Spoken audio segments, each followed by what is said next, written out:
about the Saddam Hussein regime, more people would have died if he stayed in power than if he was removed. Can't seriously mount that argument. Look at how many people are being bombed in Baghdad today.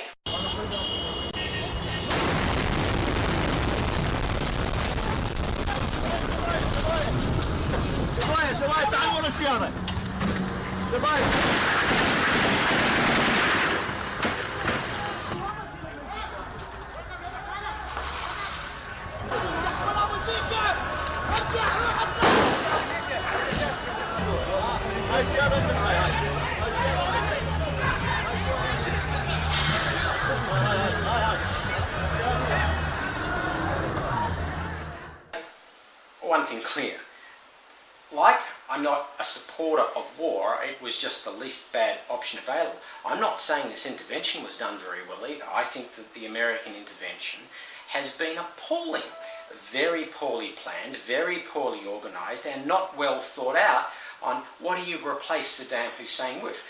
I think the Bush-Cheney doctrine was simply come in and flower petals will be thrown at our feet and everything will be magically okay. And there wasn't really any thought put into how you restore order into Greater Iraq. And I don't endorse the torture of Abu Ghraib. I don't endorse the abysmal occupation that has been Iraq for the last 10 years.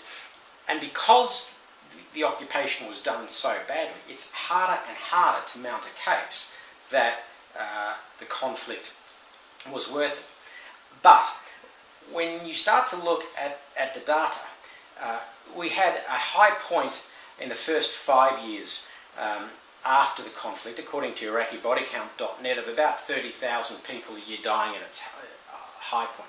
That's never acceptable. And you've seen over the last 3 or 4 years an average of about 4,000 dying in violence in Iraq. That's not a good thing, and I will never defend that. But that's a lot less than died in violence under the Saddam Hussein regime.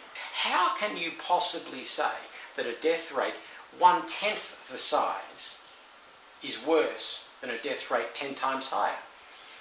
4,000 deaths is bad, but it's least bad than 40,000. Let's move away from figures for the moment. Can you point to any area of Iraq that is functioning in any way like a normal society?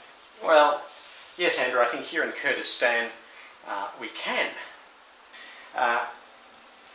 You'll remember what happened immediately after Gulf War I. The Kurds were expecting the Americans to come in and liberate Iraq then, and it didn't happen. And what happened was a very brutal repression of the Kurdish people.